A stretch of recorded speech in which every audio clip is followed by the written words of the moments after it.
The Man Who Could Work Miracles by H.G. Wells. Until he was 30 years old, Fotheringay did not believe in miracles. In fact, he discovered his own unusual powers at the moment when he was claiming that miracles were quite impossible. He was having a drink at his local inn, and Toddy Beamish was driving him to the limits of his patience by disagreeing with everything he said. "So you say," answered Beamish whenever Fotheringay spoke. There were present, besides these two, a very dusty cyclist, the innkeeper, Cox, and fat Miss Maybridge, who served behind the bar. She was standing, with her back to Mr. Fotheringay, washing glasses. The others were watching him. "Listen, Mr. Beamish," said Mr. Fotheringay, annoyed by his opposition. "Let us clearly understand what a miracle is. It's something against the laws of nature, done by the power of will, something that couldn't happen without being specially willed." "So you say," said Mr. Beamish.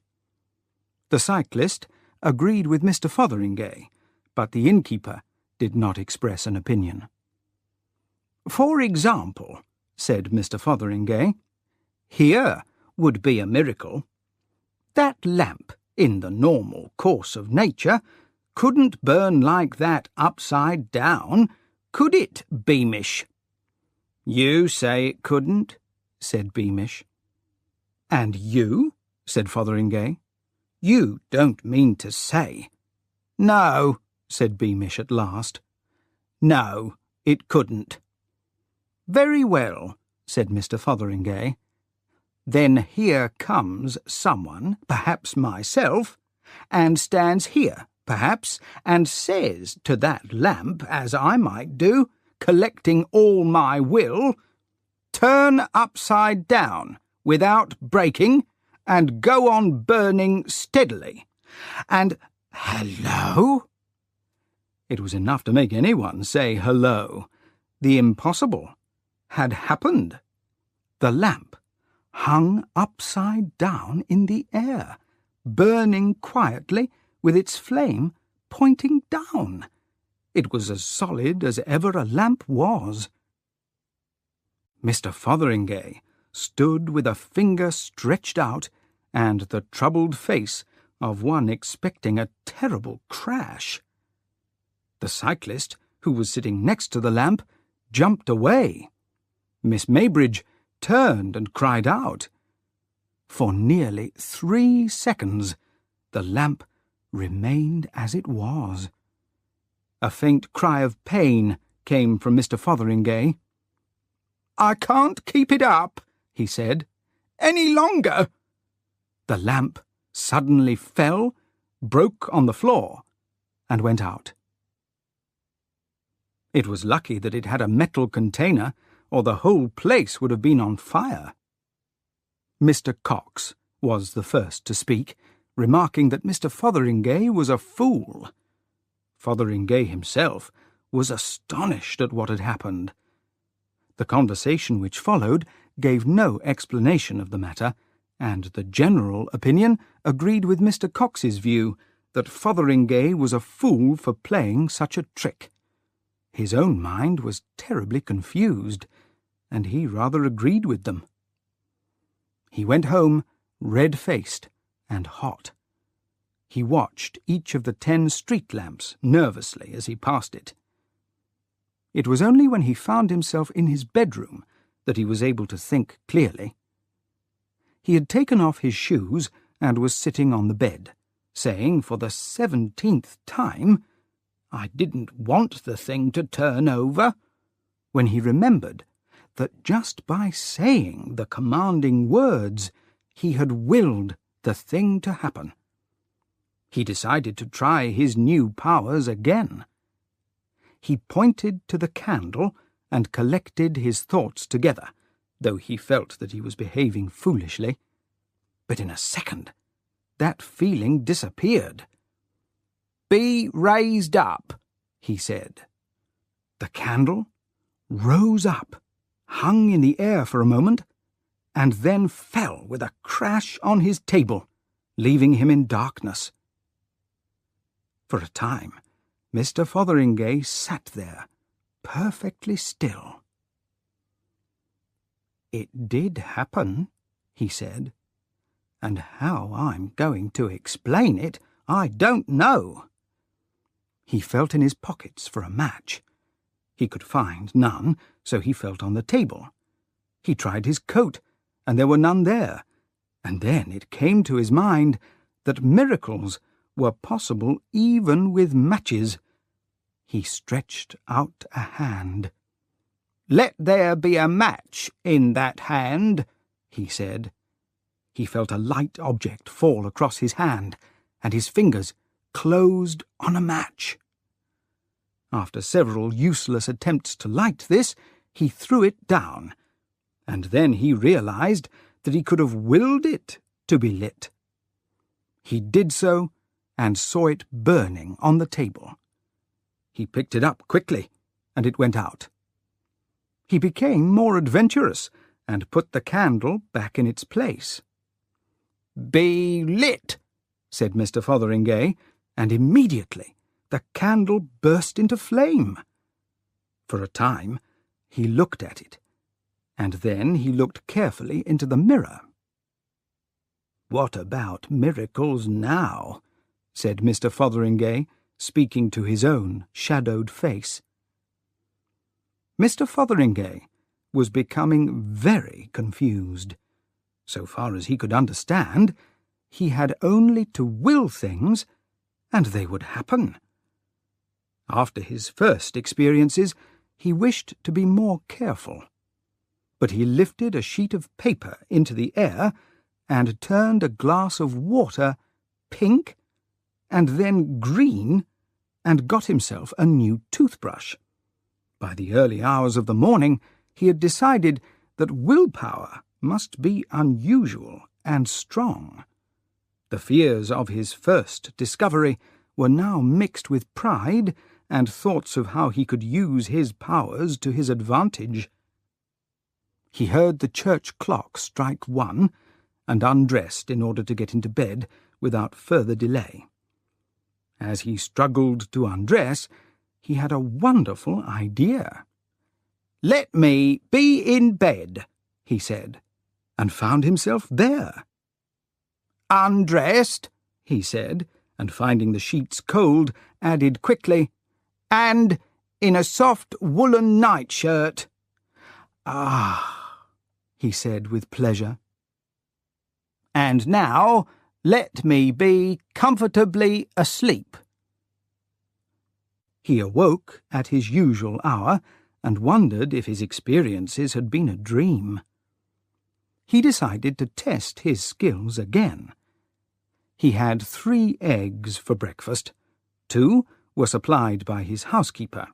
1 was a much better egg, laid, cooked, and served by his own unusual will.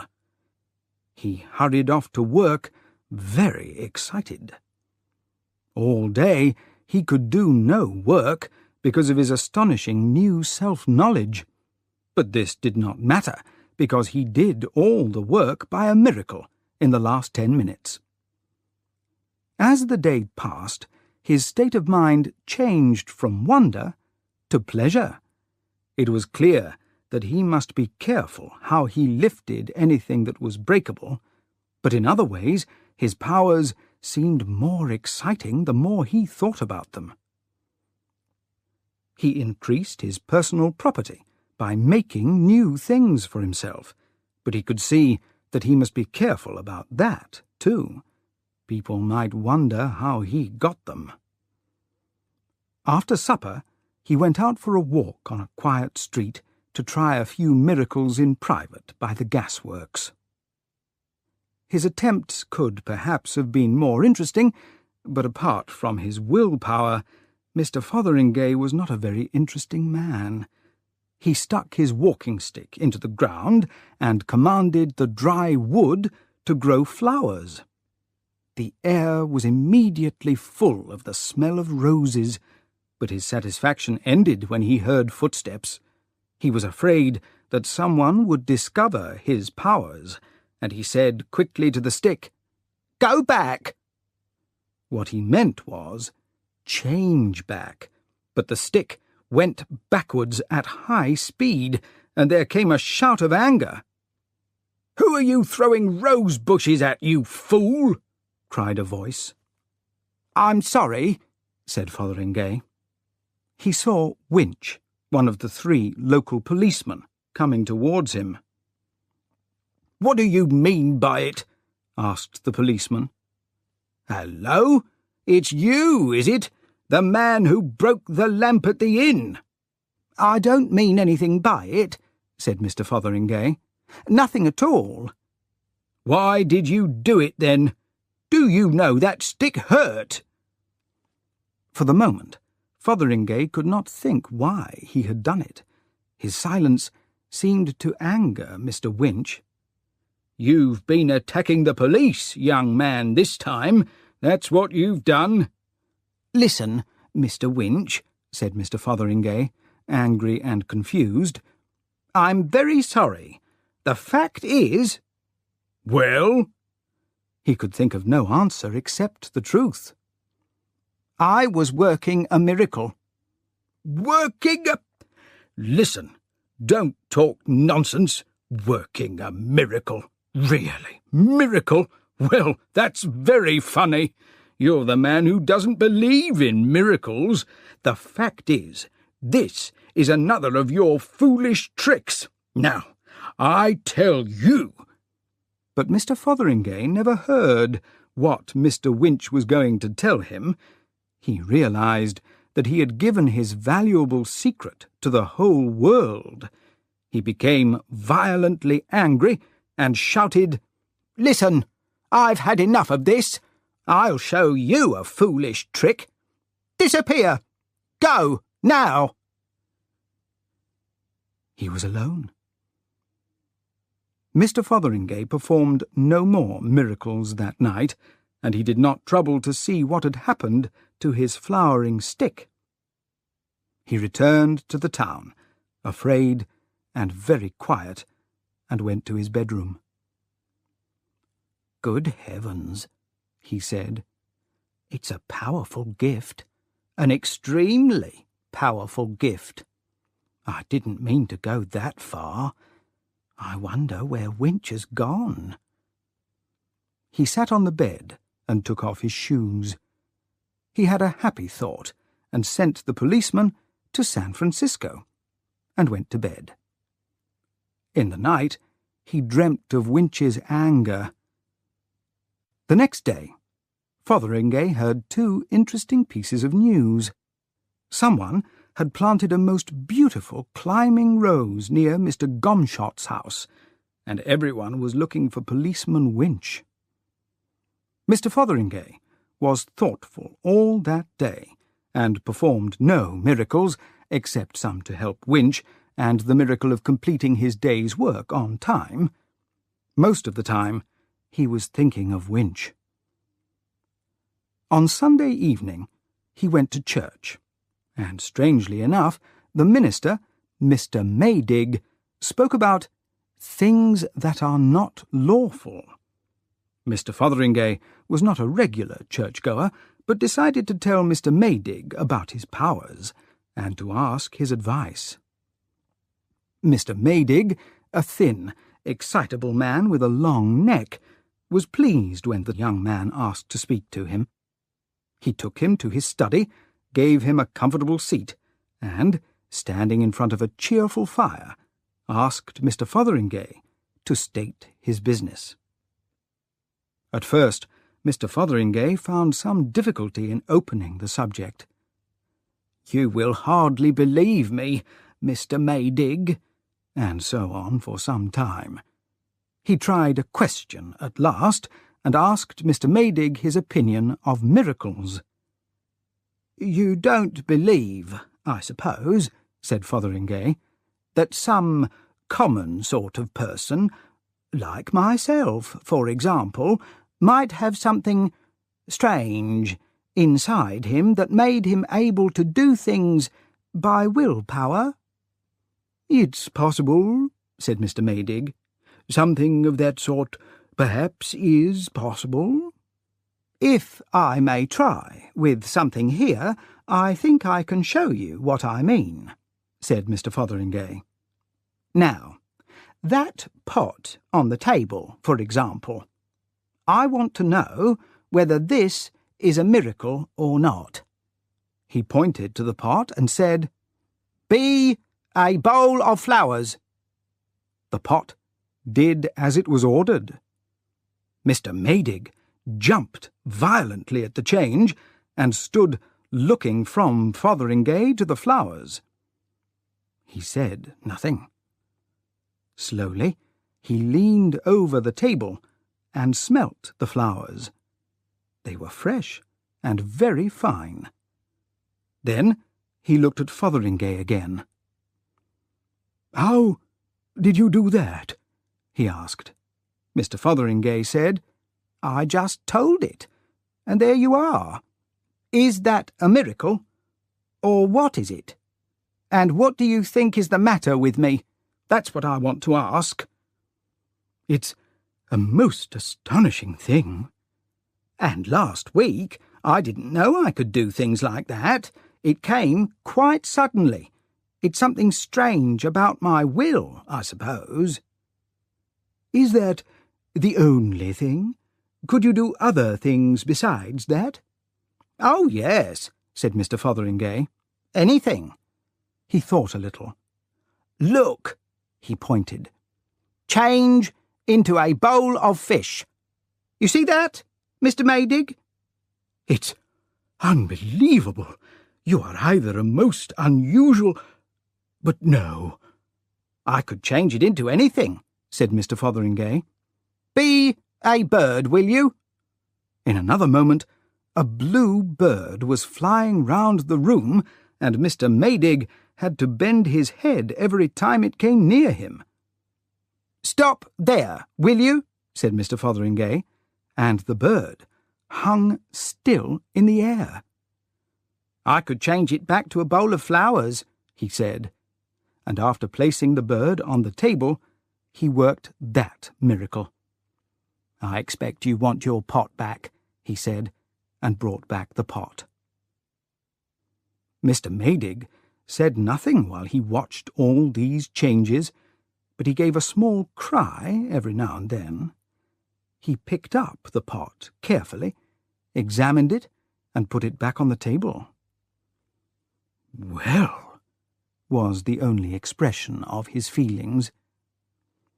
"Now, after that, it's easier to explain what I wanted to ask you," said Mr. Fotheringay, and he told the whole story to Mr. Maydig, beginning with the lamp at the inn and several times mentioning Winch.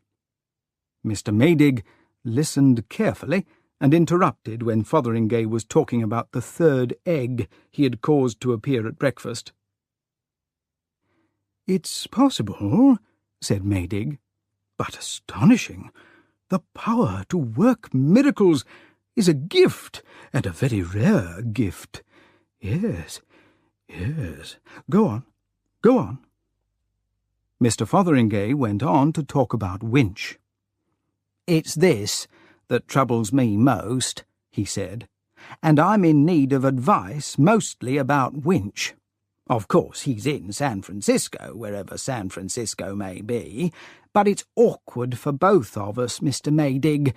I don't see how he can understand what has happened, and he must be very angry with me. He may be trying to come back here to get me. I send him back, by a miracle, every few hours when I think of it. Of course, he won't be able to understand that, and if he buys a ticket every time, it will cost him a lot of money. I've done the best I could for him, but I'm in a very difficult position." Mr. Maydig looked serious. "Yes, you are. How are you going to end it?" He became confused. "But we'll leave Winch for a little and discuss the whole subject," continued Mr. Maydig. "I don't think this is criminal at all. No, it's just miracles of the very highest class." He began to walk around. Mr. Fotheringay sat with his arm on the table and his head on his arm, looking worried. "I don't see what I can do about Winch," he said. "If you can work miracles," said Mr. Maydig, "you can solve the problem of Winch. My dear sir, you are a most important man, a man of the most astonishing possibilities. The things you could do!" "Yes, I've thought of a thing or two," said Mr. Fotheringay, "but I thought it better to ask someone." "Quite right," said Mr. Maydig. He stopped and looked at Fotheringay. "It's almost an unlimited gift. Let us test your powers." And so, though it is hard to believe, in the little study on the evening of Sunday, the 10th of November, 1896, Mr. Fotheringay, urged on by Mr. Maydig, began to work miracles. The reader's attention is specially called to the date. He will object, probably he has already objected, that certain events in this story are improbable, that if these things had really happened, they would have been in the newspapers long ago. The details which follow now will be particularly hard to accept, because they show, among other things, that he or she, the reader, must have been killed in a strange and violent manner in the past. As a matter of fact, the reader was killed. In the remaining part of this story, that will become perfectly clear, and every reasonable reader will accept the fact. At first, the miracles worked by Mr. Fotheringay were little things with cups and such things. After he and Mr. Maydig had worked several of these, their sense of power grew. Their imagination increased, and they wanted to do greater things. Their first, larger miracle was connected with the meal to which Mr. Maydig led Mr. Fotheringay. It was not a good meal, and Mr. Maydig was expressing his sorrow at this when Mr. Fotheringay saw his opportunity. "Don't you think, Mr. Maydig," he said, "I might—" "My dear Fotheringay, of course I didn't think—" Mr. Fotheringay waved his hand. "What shall we have?" he said, and following Mr. Maydig's orders, produced a much better meal. They sat for a long time at their supper, talking as equals. "By the way," said Mr. Fotheringay, "I might be able to help you with all your meals." He put some food into his mouth. "I was thinking that I might be able to work a miracle on your housekeeper, Mrs. Minchin." Mr. Maydig put down his glass and looked doubtful. "She strongly objects to being troubled, you know, Mr. Fotheringay, and, as a matter of fact, it's after 11 o'clock, and she's probably in bed and asleep." Mr. Fotheringay considered these objections. "I don't see why it shouldn't be done in her sleep." For a time, Mr. Maydig opposed the idea, and then he agreed. Mr. Fotheringay gave his orders, and the two gentlemen went on with their meal, feeling slightly anxious. While they were talking of Mrs. Minchin, they heard some strange noises coming from upstairs. Mr. Maydig left the room quickly. Mr. Fotheringay heard him calling the housekeeper, and then his footsteps going softly up to her. In a minute or two, Mr. Maydig returned, his face smiling. "Wonderful," he said. "Wonderful." He began walking around the room. "Poor woman! A most impressive change." She had got up out of her sleep to get rid of a bottle of alcohol that she was keeping in her room, and she admitted it, too, through the crack of the door. This may be the start of the most wonderful possibilities, if we can make this change in her. "And about Mr. Winch," said Fotheringay. Mr. Maydig waved the Winch difficulty away and made some proposals. These proposals are not part of this story, but they were good-natured and quite astonishing. In the early hours, Mr. Maydig and Mr. Fotheringay were outside under the moon. Mr. Maydig waving his arms, Mr. Fotheringay no longer afraid of his greatness. They changed all heavy drinkers into good men. They changed all alcohol into water. They improved the running of the trains and the soil of One Tree Hill, and they were considering what could be done with the broken part of South Bridge. "The place," said Mr. Maydig, "won't be the same place tomorrow. How surprised and thankful everyone will be." And just at that moment, the church clock struck 3. "Oh," said Mr. Fotheringay, "that's 3 o'clock. I must be going home. I've got to be at work by 8 o'clock. "We're only just starting," said Mr. Maydig, full of the sweetness of unlimited power. "We're only beginning. Think of all the good we're doing. When people wake—" "But," said Mr. Fotheringay. Mr. Maydig seized his arm. His eyes were bright and wild. "My dear man," he said, "there's no hurry. Look!" He pointed to the moon. "Stop it," he said. "Why not?" Mr. Fotheringay looked at the full moon.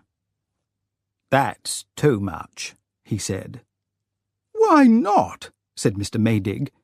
"Of course the moon doesn't stop. You stop the turning of the earth, you know. Time stops. It isn't wrong." Said Mr. Fotheringay. "Well, I'll try." He spoke to the earth. "Just stop turning, will you?" said Mr. Fotheringay. Immediately he was flying head over heels through the air at high speed. Although he was turning round and round, he was able to think. He thought in a second and willed, "Let me come down, safe and unhurt." He willed it only just in time, for his clothes, heated by his rapid movement through the air, were beginning to burn. He came down on some freshly turned earth. A large amount of stone, very like the clock tower, which had stood in the middle of the market square, hit the earth near him and broke into pieces. A flying cow hit one of the larger blocks and burst like an egg. There was a crash that made all the most violent crashes of his life sound like falling dust. A great wind roared all round him, so that he could hardly lift his head to look. For a time he was too breathless even to see where he was or what had happened. "Good heavens," he said, "I was nearly killed. What has gone wrong? Storms and thunder, and only a minute ago a fine night. What a wind! It's Maydig's fault. If I go on like this, I'm going to have a terrible accident. Where's Maydig?" He looked around him as well as he could. The appearance of things was extremely strange. "The sky's all right," said Mr. Fotheringay. and that's about all that is right. There's the moon overhead, just as it was, bright as midday. But the rest? Where's the village? Where's anything? And what started this wind? I didn't order a wind." Mr. Fotheringay struggled unsuccessfully to get to his feet, and remained on the ground. Far and wide, nothing could be seen through the dust that flew in the wind, except piles of earth and ruins. No trees, no houses, no familiar shapes, only disorder and a rapidly rising storm. You see, when Mr. Fotheringay stopped the earth, he said nothing about the things on its surface, and the earth turns so fast that parts of its surface are travelling at rather more than 1,000 miles an hour. In England, at more than half that speed. So the village, and Mr. Maydig, and Mr. Fotheringay, and everything and everybody had been thrown violently forward at about 9 miles per second. That is to say, much more violently than if they had been fired out of a gun. And every human being, every living creature, every house and every tree, all the world as we know it, had been completely destroyed. That was all. These things Mr. Fotheringay did not fully understand, but he saw that his miracle had gone wrong, and with that a great hatred of miracles came on him. He was in darkness now, for the clouds had covered over the moon. A great roaring of wind and water filled the earth and sky, and he saw a wall of water pouring towards him. "Maydig!" cried Mr. Fotheringay's weak voice in the roar of the storm. "Here! Maydig!" "Stop!" cried Mr. Fotheringay to the wall of water. "Oh, stop!" "Just a moment," said Mr. Fotheringay to the storm and the thunder. "Stop just a moment, while I collect my thoughts." "And now what shall I do?"